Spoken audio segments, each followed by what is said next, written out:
welcome to another Tiny Seeds. So I want to ask you a question. Have you ever noticed that sometimes when you have a misunderstanding, a fight, and even when somebody concedes and you win by all technical scores, the battle, we're not letting this go, we're still carrying on. And there's a few reasons for that.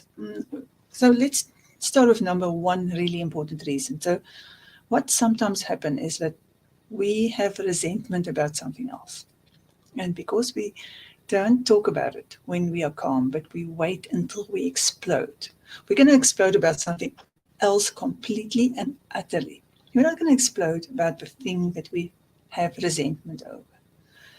And so we're going to have a huge battle, and then we are going to be done with the battle eventually, because battles do get exhausted eventually. But the resentment has not been approached. It hasn't been talked about. It hasn't been solved. And because we haven't dealt with the resentment, we feel as if the fight is not over. And then we look for things that we can go picky on. So that's number one. Learn to speak about what you are really upset about before it becomes a fight. And then, of course, you won't have so many fights about nothing important that turns into ugly fights, but you will actually feel that you are resolving something. Right. So number two is, what did I write here? I often make notes. So sometimes when we don't know what we're fighting about, we're not very clear.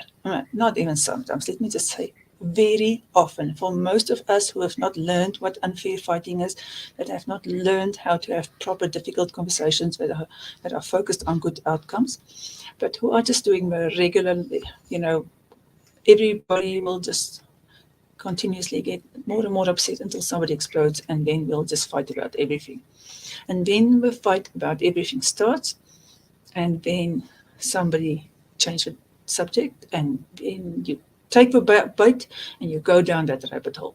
And then somebody else starts with yes, but, and then somebody else takes the bait and go down that rabbit hole. And then the next one says again, yes, but, and then you take the bait and you go down that rabbit hole. In the end, you've been fighting for 2 or 3 hours or days. Yeah, true story. And it's about everything. It's about nothing. You've resolved nothing. You feel dirty. You want to take a shower. And I think most of these fights ends from pure exhaustion. It is, please, enough. I just want to have peace now. And so you don't know how to have respectful misunderstandings that are focused on outcome-based communication. Nobody knows how to do this. This is why I know with each and every client I work with, we learn communication skills absolutely all the time. It's extremely satisfying to have a conversation about a problem and have an outcome. And it's not a fight anymore. It may be a disagreement. It may be about something that upset you, but it's not a stupid fight about nothing. And that's like literally one of the defining things about hamster wheel relationships is that you're going to have stupid fights about nothing absolutely all the time. It's just exhausting, drains your energy, and nobody wins.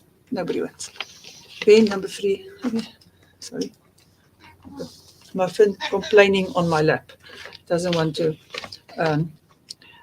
Okay, so the only other two I want to talk about is that we've got a habit of over-justifying. So even when you have technically won the fight. And I want to just say this, it's never about winning the fight. It's always about, what do I want to achieve through this? Do I want to make somebody wrong? Do I want to be right? Or do I want to have a better relationship? Do I want to make somebody wrong? Do I want to be right?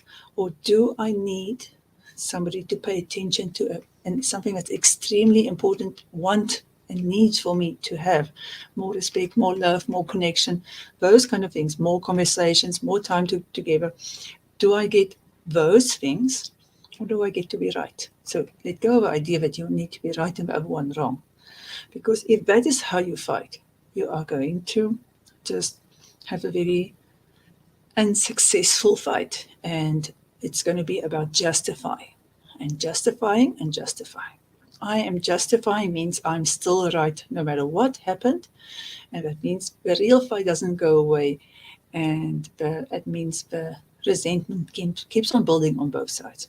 And then very closely together with these two is the I need to make somebody else wrong so that I could be right. And go check in your relationship who does that all the time. Check, there's usually one person who will not stop and who will make sure that you are towing the line and feeling suitably bad about yourself because actually you've been so very wrong. So even after the fight has been stopped, that guilting will still be put on you. So either the justifying, because I cannot be guilty in any kind of way, or the you are more guilty than me and putting the guilt on that person, or both of them together.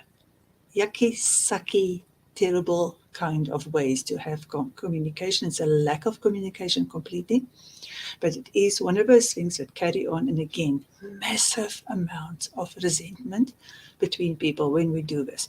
So check yourself. You can only change yourself. You can't change anybody else. Don't go make somebody guilty.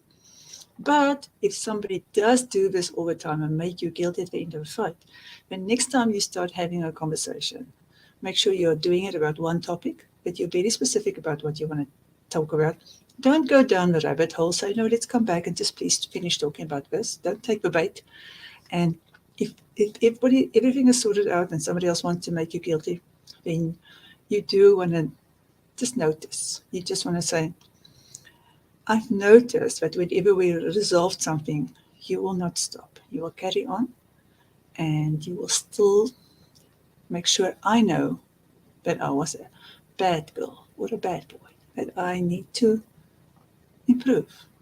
And that's not how communication works. But anyways, if you learn proper communication, that last part never ever happens, because two adults who know how to have a respectful conversation with each other can resolve a lot of things. You don't have to like what the other one says, but that is, we just learn that. We learn this through respectful communication. So go check out on my email. I've got a bundle together that is all about resolving relationships problems, and it's part of a bundle is 4 amazing communication videos that I've done specifically to help people over all the major things we always do. We just repeat these patterns over and over and over, and we end up in a hamster wheel. And also, if you do want to help yourself get better at this, do get my book. Sorry. Should make it easier for myself and have it ready. Okay, there we go. So, Hamster Wheel Relationships by Louise Liebenberg, because I do address triggers in it, and I do help you with communication skills. There's a lot about communication in that book, and self-understanding and self-empowerment, which will already help you so much. But I really do recommend the bundle, which is about live sessions and courses, and those 4 really important communication videos that you can watch together. I will put a link to them under the show notes, under the video. So if you're interested, you can go and check it out. And please do share.